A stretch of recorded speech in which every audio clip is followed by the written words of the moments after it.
자, 오늘 로마서 9장에 있는 말씀을 가지고 믿음의 유익됨을 말씀을 드리려고 합니다. 신앙생활도 대부분 사람들이 그러죠. 하나님의 은혜다. 우리가 은혜를 위해서 뭔가를 지불하고 값을 치렀다라고 생각되어지면 은혜라고 말하지 않고 내가 그것을 위해서 힘썼다.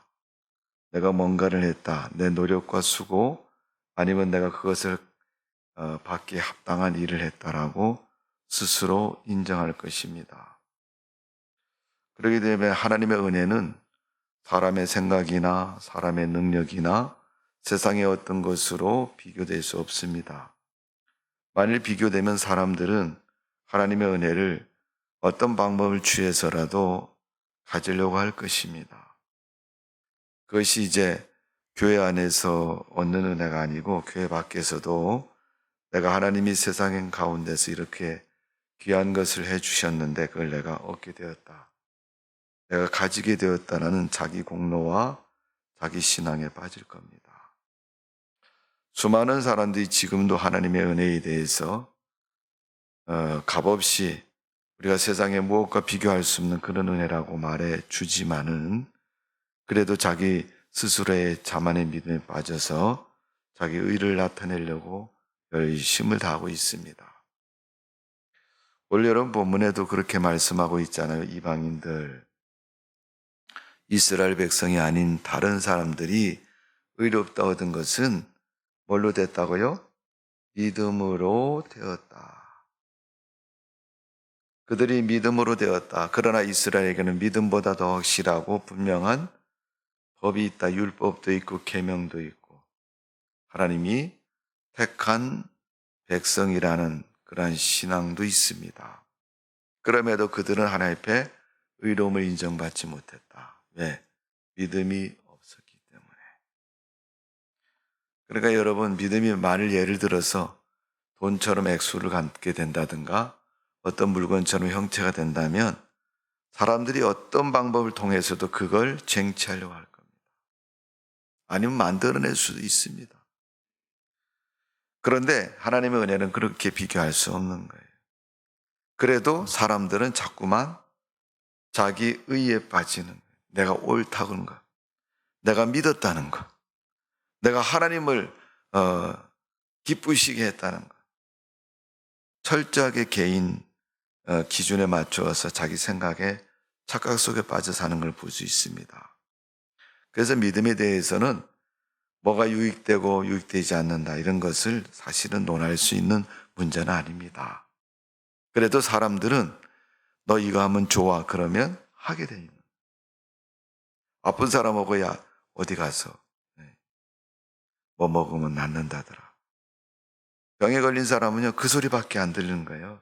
저 남대문 시장에 가서 그 수많은 사람들이 있어도요 각자 다 와글와글 떠들어도 자기가 필요로 하는 소리는요 멀리서 얘기해도 들리는 거예요. 어떤 사람이 그 많은 사람들 속에서 여러분 관절염에는 뭐가 좋습니다 얘기하면요 관절이 아픈 분들은 그 소리는 딱 들리는 거예요. 그렇기 때문에 신앙에도 하나님이 의로움을 말씀하시고 유익된 것들을 강조해서 말씀할 때가 있습니다. 여러분 믿음이라는 건 뭐를 얘기합니까? 하나님께 대한 신뢰와 확신을 의미하는 것이고 또 그 믿음이 우리가 신앙의 근간이 되기도 하고 기초가 되고 우리의 신앙의 생명이 됩니다. 우리가 무엇을 믿어야 되면 하나님을 믿으셔야 돼요. 그 하나님의 뜻을 완성하지 그리스도를 믿고 그리스도께서 하신 말씀처럼 내가 곧 길이요 진리요 생명이다. 나에게는 구원받을 만 이름을 다른 이름을 주신 적이 없다. 그렇게 성경에 말씀하셨고 또 그런 약속을 우리에게 하셨습니다. 그러니까 우리는 그 약속대로 그리스도를 믿고 그리스도를 인해서 하나님의 백성이 되고 천국 가야 됩니다. 오늘 여러분 그런 믿음의 근간이 분명하시기를 주님의 이름으로 축원합니다. 사도 바울이 로마서에서 설명하는 것이 그겁니다. 예수 잘 믿어라. 예수. 정말 믿어라. 뭔 기름이라고요? 참기름. 그걸로 말하고 진짜 참기름. 참기름.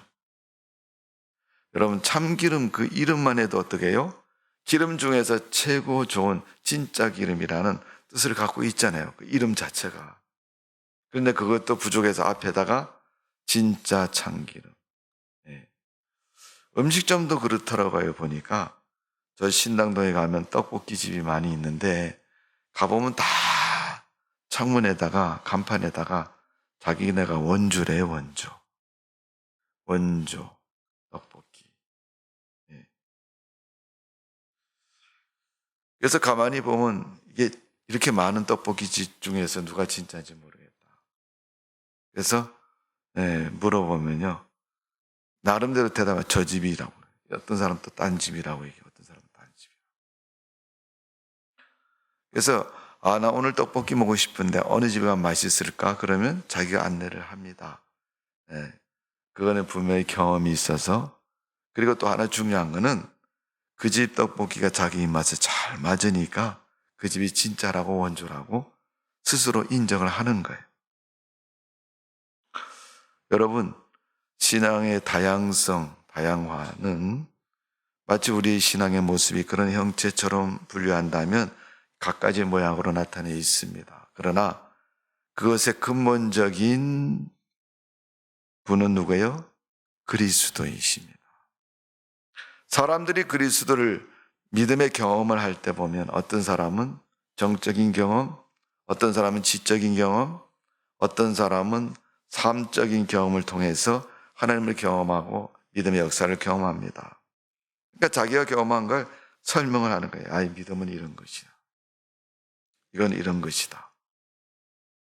오늘 사도 바울은 하나님을 믿는 성도들에게 주로 이방인을 중심으로 해서 복음을 전했던 바울의 신앙의 모습은 하나님 믿으면 의로운 자가 된다. 이것을 말하고 있습니다. 그래서 신앙생활 잘하는 사람에게 주어지는 유익된 삶의 모습을 몇 가지를 오늘 본문에서 가르쳐 주고 있습니다. 첫 번째는 어떤 유익이 있느냐.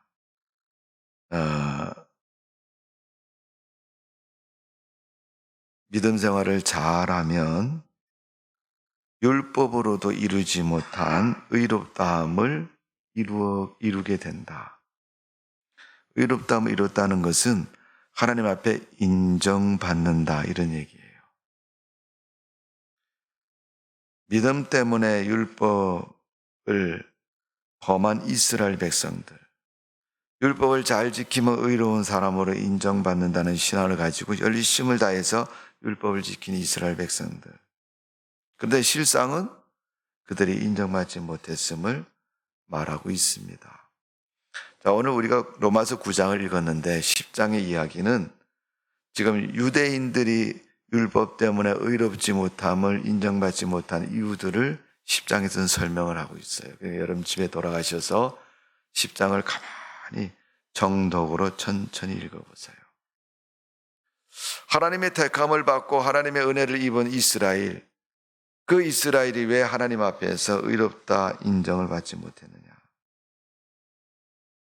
믿음의 의를 따라서 의로운 자로 인정받는 이방인만도 못한 그런 인정이 이스라엘 백성들의 모습입니다. 그 이유를 10장에 설명하고 있고 그들의 신앙을 다시금 바울이 수정을 합니다. 그런 1차적인 바울의 편지 속에서 이방인을 향해서, 유대인이 아닌 이방인을 향해서 바울은 그렇게 말합니다. 너희가 믿었느냐? 그렇다면 참 잘했다. 잘한 너희의 믿음이 하나님 앞에서 인정받는 믿음이다. 그 인정받는 믿음을 뭐라고 표현해요? 의롭다함을 얻었다. 이렇게 표현하고 있습니다. 오늘 로마서 30장에 그런즉 우리가 무슨 말을 하리요? 의를 따르지 아니한 이방인들이 의를 얻었으니 곧 믿음에서 난 의요. 그랬어요. 믿음 때문에 얻게 된 의로움이라는 거예요. 하나님이 인정하는 의를 말하는 겁니다. 하나님 백성이고 하나님의 구원이 이루어졌다는 것을 가르쳐서 말씀하고 있습니다. 율법을 쫓아갔던 이스라엘 백성들, 법대로 이루지 못한 것을 믿음의 법에서는 이루었다는 겁니다. 죄를 범한 사람이 어떻게 의롭다함을 입을 수 있겠습니까? 그것은 여러분 조항이나 사람의 능력으로 되는 게 아니라 하나님이 의롭다 그러면 의롭게 인정이 되는 거예요. 아이에게 너는 김씨야. 그럼 난 김씨 말고 다른 씨는 뭐예요? 너는 아니야. 다른 씨 없어. 너는 오로지 처음부터 김씨야. 아버지가 김가를 가진 분이 그 아이를 낳았어요. 그러면 자기 성을 따라서 김아무개라고 이름을 지어줬어요. 아저씨, 내가 왜 김씨해야 됩니까? 나 다른 씨하면 안 될까요?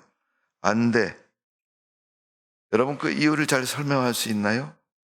설명하면 너희 아버지가 김씨니까 너도 김씨야. 이렇게밖에 설명이 안 되죠. 좀 학문을 했고 뭐 했다는 사람한테 물어보면요. 그 김과 집안에 대한 이야기를 할 겁니다. 근데 여러분 세상의 학문적인 이론적인 것이 원초적인 답이 없다는 사실. 왜 없는지 아세요, 여러분? 다 하나님이 배제되고는 답을 얻을 수 없기 때문에 그래요. 세상의 모든 것은요, 하나님이 들어가야 답이 나오게 돼 있는 거예요. 그게 뭐예요, 여러분? 하나님의 창조입니다. 그러니까 하나님을 믿을 때 우리가 하나님이 어떤 분이냐, 그분을 왜 믿어야 되냐, 그분은 창조주시다 이렇게 믿으시. 세상을 만드신 분이고 나도 만드신 분이고 내 자녀들도 만드신 분이고 앞으로 미래도 그분이 책임져 주시는 창조의 하나님. 그러니까 여러분 인간의 역사를 아무리 따져봐도 아는 데까지만이 그치지 그 이상은 모르는 겁니다.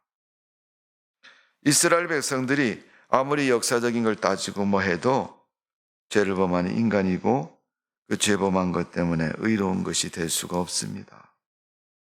그래서 이 믿음의 문제는 하나님이 없이는 답이 나올 수 없는 문제. 세상의 이치도 마찬가지입니다. 16세기의 종교개혁자 마틴 루터라는 분은 이 문제를 전생애를 걸고 고민 연구해 오다가 그가 답을 얻게 됐습니다. 어디서요? 하나님으로부터 얻게 된 거예요. 그러면 좀 신비적인 걸 좋아하는 분들은 그럼 그분이 하나님 꿈에 나타나셔서 말씀해 주셨나요? 우리나라 기독교인들 중에서 많은 분들이 그런 분들이 있습니다. 제가 어젯밤에 자다가 하나님을 만났다. 그분이 꿈에 나타나셔서 아무개야 오른쪽으로 가거라. 그래서 난 오른쪽으로 이사를 했다. 그랬더니 아주 크고 좋은 집을 만나서 싸게 내는 주인을 만나가지고 좋은 집으로 이사했다. 하나님의 응답이고 축복이다. 물론 여러분 응답이고 축복도 됩니다. 그러나 그렇게 되기 때문에 그런 것은 아닙니다. 루터가 그렇게 말하는 이유는 분명한 근거가 있어요. 루터가 하나님에 대한 그런 것을 고민하다가 답을 찾게 된 이유는 성경에서 답을 찾게 됩니다. 그가 그 답을 얻은 성경 구절은 로마서 1장 17절입니다. 로마서 1장 17절에는 뭐라고 이렇게 해서 오직 의인은 믿음으로 말미암아 살리라. 의인은 뭐예요? 믿음으로 되어진다는 거예요. 그리고 산다는 것은 그런 인생이다.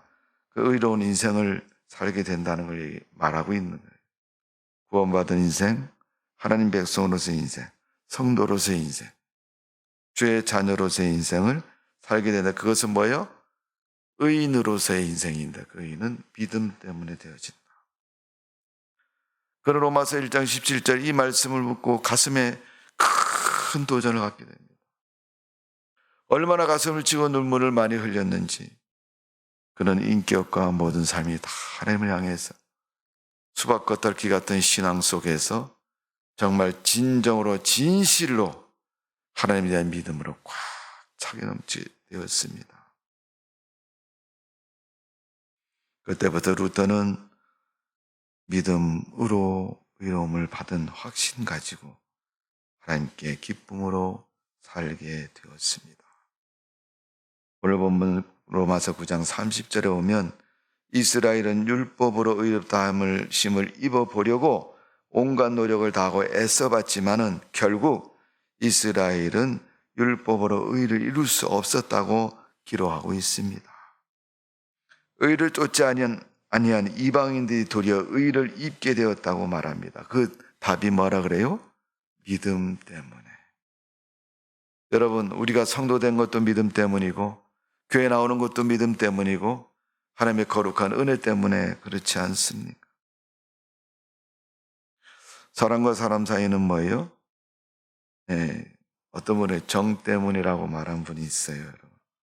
정은 눈에 보이지 않지만 정들면 버리기 어려운 것이 정이잖아요. 부모가 자식을 못 버리는 것도 나은 정도 있고 인간적인 연민의 정도 있고 사람과 사람의 인격적인 정이 들었기 때문에 버리지 않고 함께하는 걸 볼 수 있습니다. 그래서 원수라고 말하면서도 사는 거죠. 그럼 세상에 원수하고 한 집에 사는 분이 인생이 즐겁고 기쁘겠습니까? 그렇지 않잖아요. 그래서 입으로는 원수라고 말하면서도 같이 사는 건 뭐예요? 네, 정이 들었기 때문에. 네. 하나님과 우리는 뗄 수가 없는 관계. 뭐 때문에? 믿음 때문에.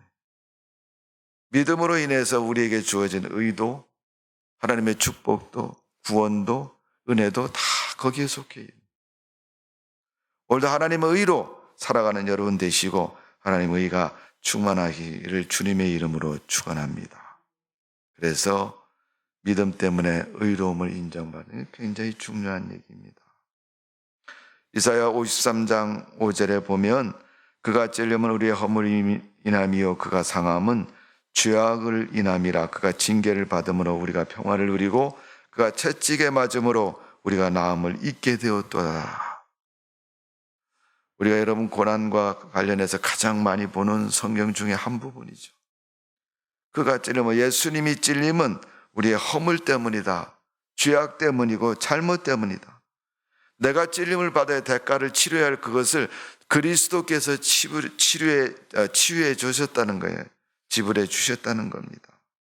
그래서 나는 그분의 찔림 때문에 상하지도 않고 의롭게 되고 인정받게 되음을 말해주고 있는 겁니다.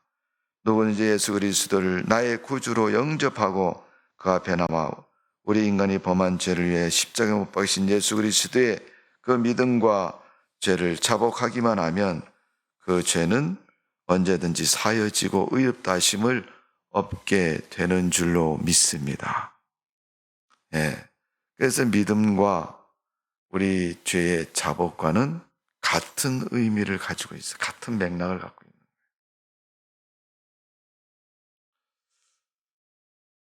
어떤 범의 형장이 있는데 내가 직접 그 죄를 범하지 않아도 현장에 있었기 때문에 같은 취급을 받는 것처럼 하나님의 의는 믿음 때문에 모든 용서와 구원과 은혜가 같이 인정되는 겁니다. 근데 그것이 뭐예요? 우리 인간의 나를 통해서 자복되어질 때. 자복은 내가 내 입으로 나의 것을 인정하는 걸 자복이라고 해요. 수사적인 용어로는 너 자백해라 이런 말을 쓰잖아요. 너 이거 사실이야? 자백해라. 오늘 여러분, 우리가 죄에 대해서 사함을 얻은 것은 우리가 죄를 자백하기 때문에 자복하기 때문에 죄 사함을 얻을 수 있는 것입니다. 죄를 범하고도 자복하지 않으면요, 죄를 인정하지 않는 거예요. 근데 실상은 어때요? 죄를 범했으면 용서보다는 대가를 지불해야 됩니다. 그래야지 그 죄가 값이 치러지는 거예요. 예수님의 십자가는 그 의미인 것입니다.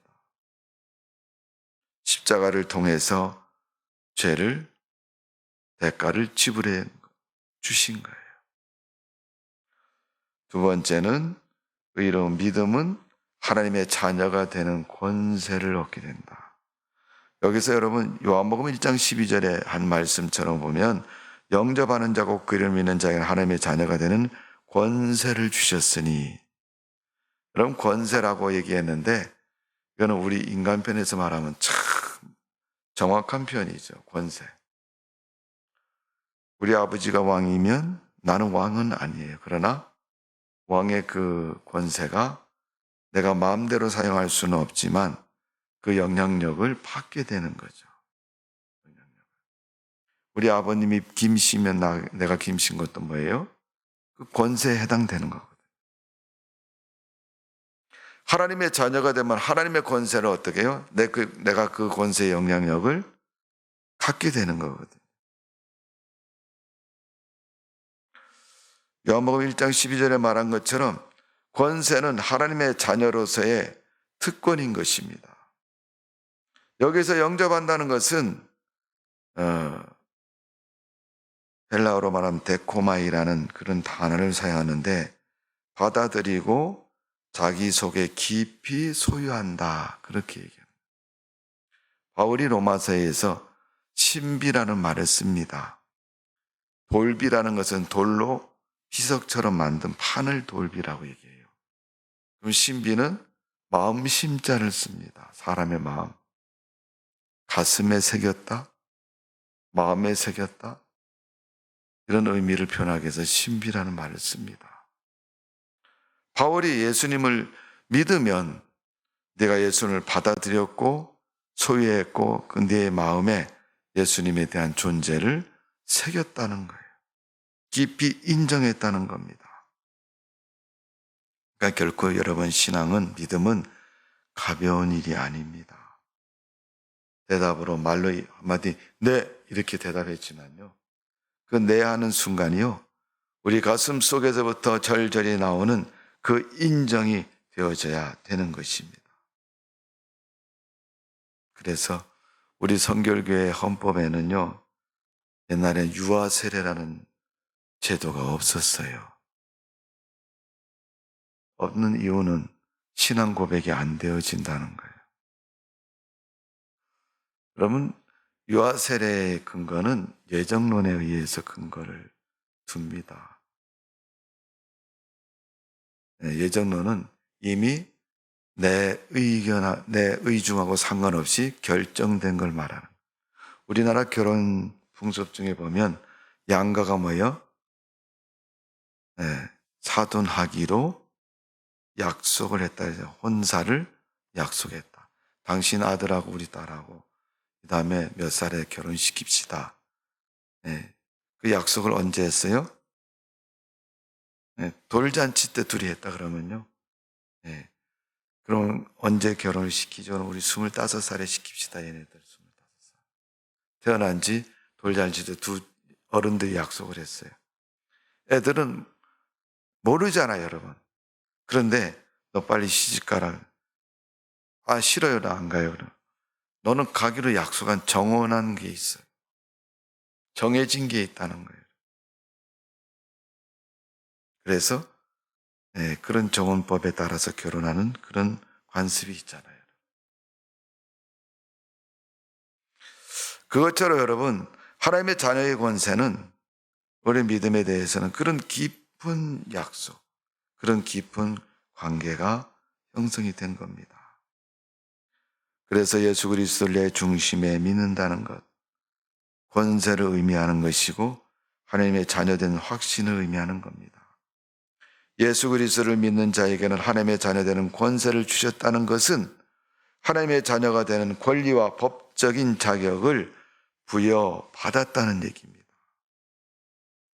그가 태어남과 동시에 그렇게 되었다는 거예요. 그가 믿는 순간부터 그런 권리를 부여받게 됐다는 거예요. 이런 말하면 출생신고와 같은 것입니다.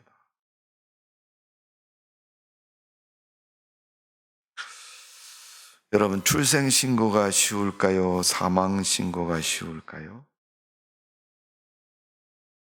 둘 다 쉽지는 않습니다. 이 법적인 관계가 분명해야 돼요. 그런데 그 사람을 다루는 사람에 의해서 그게 분별이 되잖아요. 사람이 죽으면 시체를 확인을 하잖아요. 의사가 이 사람이 살았는가, 숨을 쉬는가 안 쉬는가 확인하고 숨을 안 쉬면 죽었습니다. 그러면 사망신고가 할 수 있는 거예요. 내가 살아있는데 내가 기분 나쁘다고 해서 나 동사무소 가서 사망신고해야지. 그 사람이 죽었다는 근거가 없잖아요. 뭘로 근거를 놨다. 의사가 이 사람 죽었습니다. 시신을 확인하고 죽은 것을 사망을 증명을 해주면 사망신고가 될 수 있어요. 출생신고에 병원에서 태어나면요. 네, 의사가 태어난 아이를 막 들고 얘가 몇 월 며칠 날 태명이 뭐예요? 라고 물어가고 아이를 태어났다고 이렇게 증명을 해줘요. 남자아이, 여자아이 이렇게 해서. 그럼 증명을 가지고 동사무소 가서 이 아이가 세상에 태어났습니다. 그러니까 여러분 태어난 사람은요. 사망신고가 안 돼 있으면요. 나이가 무한히 계속 지속이 되는 거예요. 그러나 사망신고가 되면 죽은 것으로 간주가 되는 겁니다. 이게 법적인 지위와 자격입니다. 내가 그리스도를 믿는 그 믿음. 영접이라고 말을 썼죠. 요한복음 1장 12절. 근데 그 영접은 누가 알아요? 그 고백은 본인이 하는 거죠. 본인. 목사님은 물어볼 뿐이지 문답에 의해서 물어볼 뿐이지 그것을 정말 믿습니다는 본인의 대답이고 결정인 겁니다. 그 결정에 의해서 여러분 법적인 지위를 갖게 된다. 신앙의 구원의 법적인 지위를 갖게 됩니다. 그렇기 때문에 예수 그리스도를 믿는 자에게는 육으로나 인간의 뜻으로 이루어지는 것이 아니고 하나님에 의해서 정정당당하게 하나님의 자녀가 되는 권리를 부여받는 믿음인 것을 말해주고 있습니다. 자녀는 언제나 아버지의 사랑과 상속을 받은 법적인 권리가 있는 것입니다. 하나님은 인간에게 이 엄청난 축복과 권리를 부여해 주셨습니다. 그것은 뭐예요? 믿음을 통해서. 믿음은 결코 가벼운 것이 아닙니다. 세상에서 무엇보다도 가장 신중한 것이고 중요한 것이고 귀한 것이 믿음입니다. 신앙생활 할 때 여러분 그냥 신앙을 아주 가볍게 신앙생활을 엉터리 하는 사람들은 대부분 다 그 믿음의 의식이 그래요. 너무 가볍게 여기기 때문에 너무 쉽게 여기기 때문에 그러나 우리가 믿음으로 하나님의 자녀되는 권세를 얻었다. 유대인들도 율법으로 얻지 못한 그 의로움을 이방인들이 얻게 되었다. 그러면 이방인들이 뭘 해서 얻었냐? 율법을 지켰느냐? 그것도 아니고 할례를 받았냐? 그것도 아니고 그리스도를 믿었기 때문에. 그래서 요한복음 1장에 영접이라는 말을 쓰는 영접은 받아들이고 가슴속 깊이 새겼다 이런 얘기입니다. 세 번째 의로움은 신앙의 결과는 영혼의 구원을 얻게 된다. 베드로전서 1장 9절에 보면 믿음의 결국 곧 영혼의 구원을 받음이라. 예수님의 제자인 베드로가 결국 믿음으로 너희가 구원을 받는다. 사도행전 16장 31절에 보면 주 예수를 믿으라. 그리하면 너와 내 집이 구원을 얻으리라.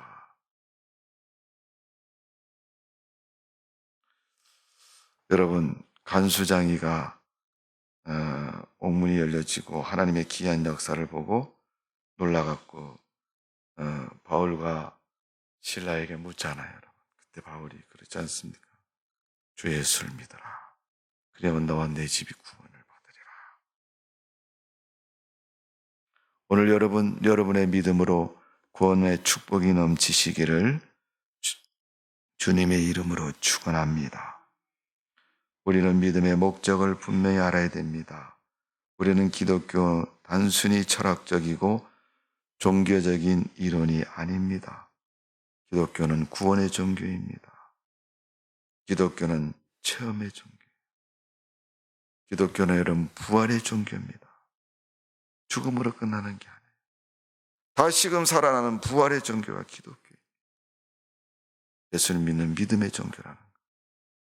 체험의 종교는 여러분 살아있는 하나님이라는 것입니다. 성경 이론만 성경에만 기록된 하나님이 아니고 지금도 나의 삶 속에서 그 역사가 일어나고 있는 것이 체험의 종교의 모습인 거예요.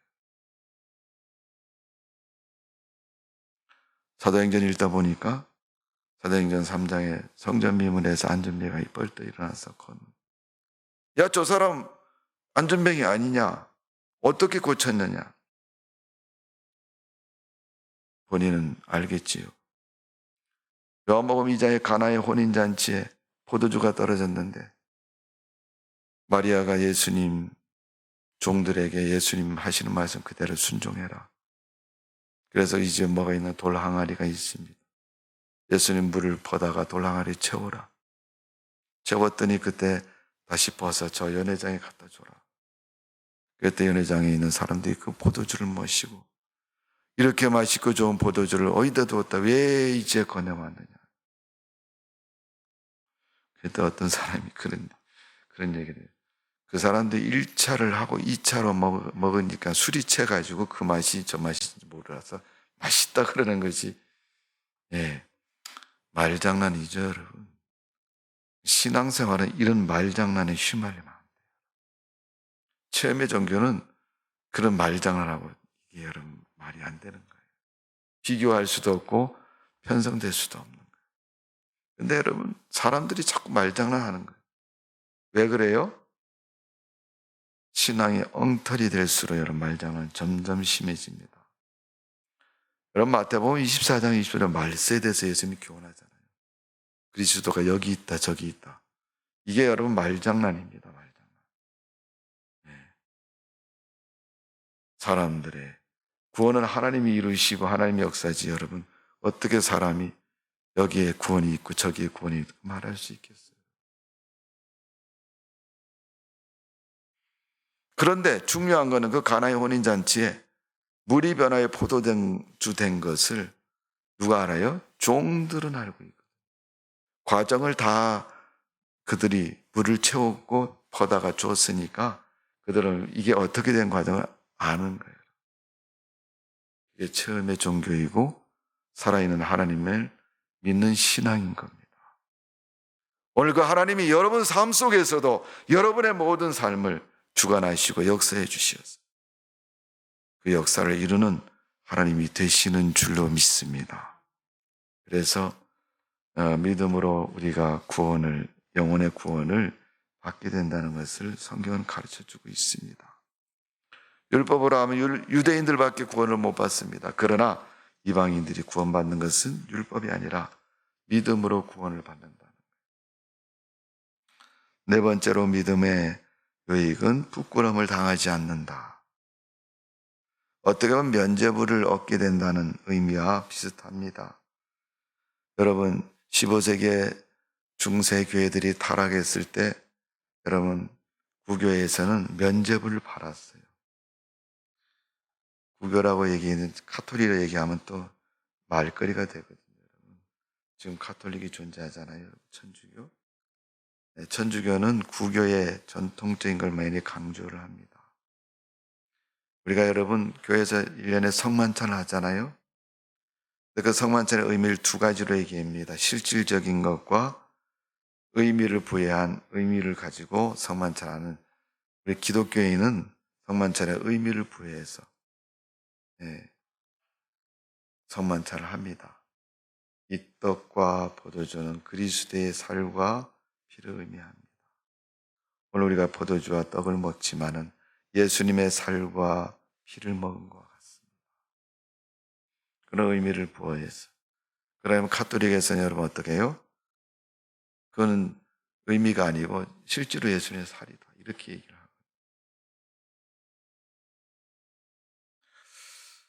어쨌든 이 로마서 9장 33절을 보면 이렇게 기록된 바 보라 내가 걸림돌과 거치는 바위를 시온에 두노니 그를 믿는 자는 부끄러움을 당하지 아니하리라 함과 같으니라.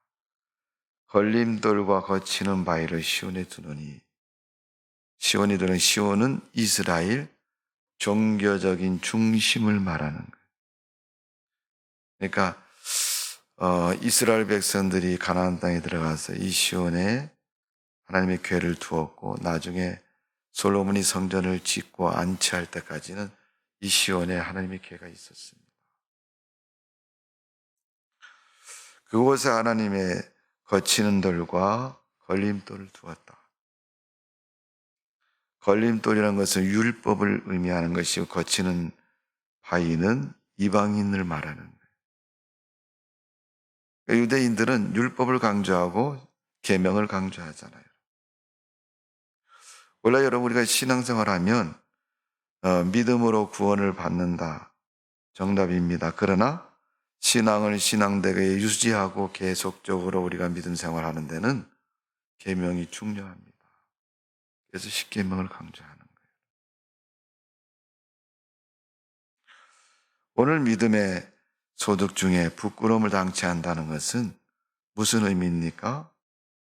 우리가 부끄러운 게 뭐예요? 잘못한 거잖아요. 잘한 것이 아니고 수치스러운 것이고 잘못한 걸 말하는 거예요. 그래서 헬라어로 부끄럽다는 말은 카타이 수구노라는 그런 단어를 쓴데 말로 또 수치, 망신, 모욕, 비난, 조롱, 멸시 이런 의미를 담고 있는 거예요.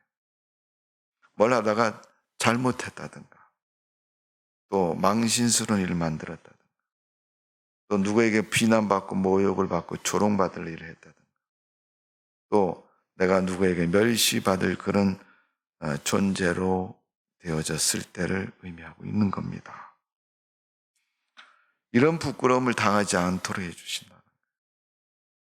동네 애들이 다 놀려도 그 아이 부모님은 야 이놈들아 못된 놈들 같으니라고 너 왜 우리 아이를 그렇게 놀리고 그러냐. 엄마에게는 소중한 자녀. 하나님도 우리 성도들을 그렇게 여기신다. 왜? 자녀이기 때문에. 믿는 자이기 때문에. 여러분 우리가 왜 하나님 앞에 그런 존재로 인정받을 수 있나요? 믿음 때문에 인정. 그러니까 여러분 성도들은요. 이 신앙생활을 참 잘해야 됩니다. 믿음 생활 엉터리하면 안 됩니다. 어떤 분은 그런 분도 있습니다만은 저 사람은 뭐 작년에도 그렇고 올해도 그렇고 집사님이 돼도 그렇고 권사님이 똑같아. 그 말은 뭐 똑같다는 말 그 자체가 어폐가 있는 게 아니라 어떻게 직분을 갖게 돼도 신앙이 성숙할 줄을 모른다는 거예요. 여러분 우리 신앙의 연수가 1년씩 늘어나면요. 그만큼 뭘 가져야 돼요? 믿음이 있어야죠. 사람은 나이를 먹잖아요. 그죠? 예. 그러니까 1년씩 지날 때마다 한 살씩 나이를 더 먹어. 그러면 사람들이 뭐라 그래? 나이값 좀 해라. 이런 얘기 하잖아요. 신앙에도 여러분 나이값을 좀 해야 돼요. 믿음값을 좀 해야 돼요. 그럼 집사님일 때도 그렇고 집사님이 아닐 때도 그렇고 교회를 나온 지 1년일 때도 그렇고 10년일 때도 그렇고 20년일 때도 그렇고 교회를 50년 다녔다는데도 신앙생활 하는 거 보면 아직도 주일 성수가 안 돼요. 11조 생활이 안 돼요. 기도할 줄을 몰라요.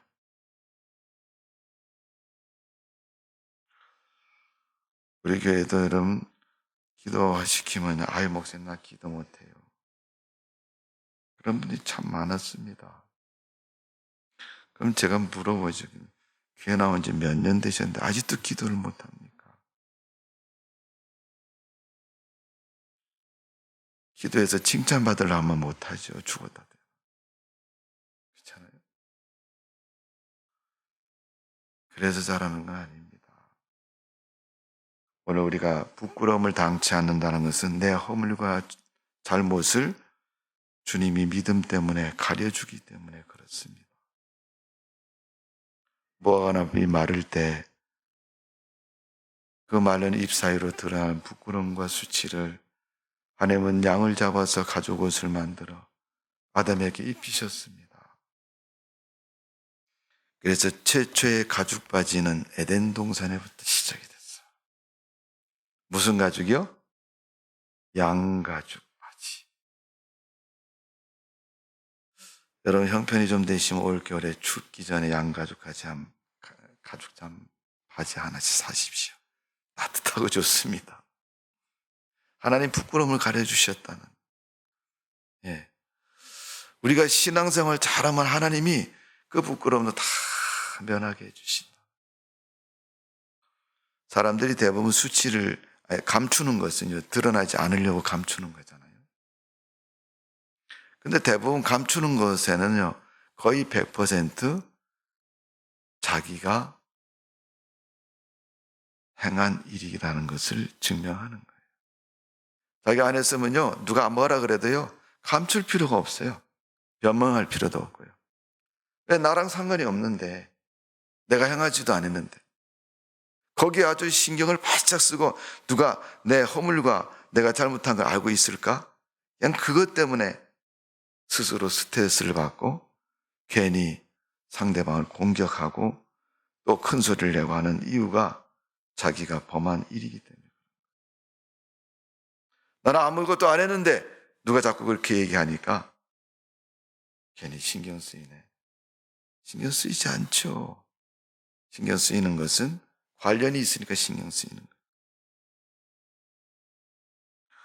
여러분 육체의 반응도 그렇지 않습니까? 배가 아픈 사람은요, 배가 왜 아픈지 모르지만은 누가 옆에 있다, 야 맹장 걸린 배 아프대. 맹장인가? 이런 생각이 들어요. 지금 배가 아프거든요. 그 옆에 있는 사람이 그 애기 낳으려고 배 아픈 거야. 그러면 그래서 그런가? 그랬더니 남자였어요. 여러분, 이 부끄러움을 가려주신다는 거예요. 설령 그렇게 했을지도 하나님은 어떻게 해요? 그 죄를 탕감해 주시고 가려주시고 면하게 해주신다. 마지막 5번째 믿음으로 하나님이 어떤 걸 주시느냐? 세상을 이기는 승리를 주신다. 그렇게 말씀하고 있습니다. 철학역정을 만든 존 버넌이라는 사람은 세상을 표현할 때 세상을 뭐라 그러냐면 마취국이다 이렇게 표현했어요. 나라를 표현할 때. 마취국은 마취 여러분 아시죠? 네. 수술할 때나 뭘 할 때 상처가 아프지 않도록 약물을 투여하면요. 신경 조직에 마비가 와서 칼로 찢어도 아픈지 모르고요. 바늘로 꿰매도 모르는 거예요. 이 세상은 사람들을 그렇게 만든다는 거예요. 제가 죄인 줄 모르고 범하게 만들고요. 죄를 범한 다에는 부끄러움과 수치도 모르게 인간의 마음을 어떻게 해요? 인간의 마음을 마취국에 있는 마음, 마취된 것처럼 부끄러움을 모르게 만드신다는 거예요. 세상은 인간을 유혹하여 하나님께로 가지 못하게 만든다는 의미인 것입니다. 하나님께 더 한 걸음 하나님께 가까이 가야 될 우리 인간이 하나님께 가까이 갈 수 없도록 세상이 자꾸만 방해를 하고 해방을 하고 눈을 가리게 해버리는 것입니다. 그래서 사탄은 질병과 고난과 슬픔과 고통과 또 어려움을 날마다 우리에게 제공을 합니다. 왜? 거기 걸려 넘어지라고. 그러나 우리는 그것에 걸려 넘어지면 안 됩니다.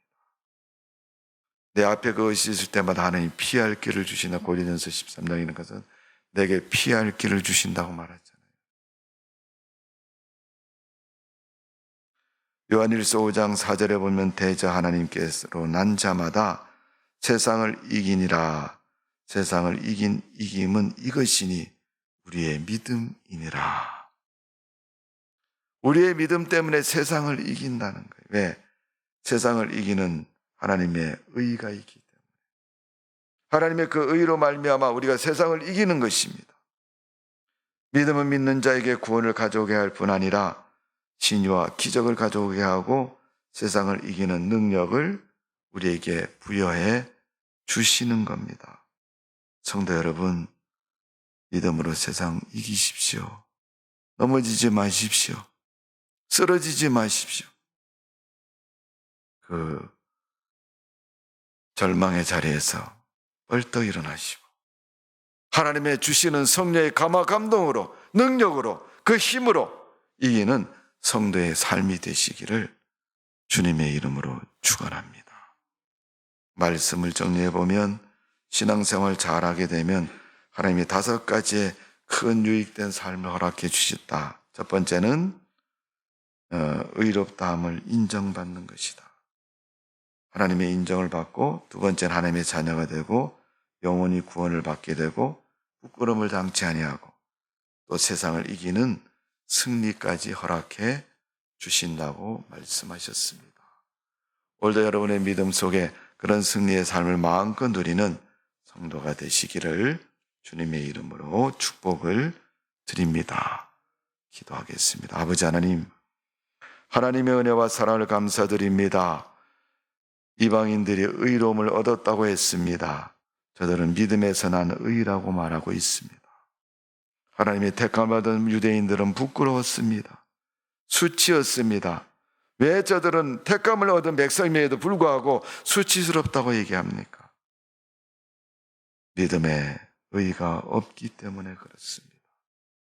하나님이 인정하시는 인정하심이 없기 때문에 저들의 믿음, 저들의 계명, 저들의 의로움, 저들의 자기의 근본 인본주의적인 신앙 때문이었습니다.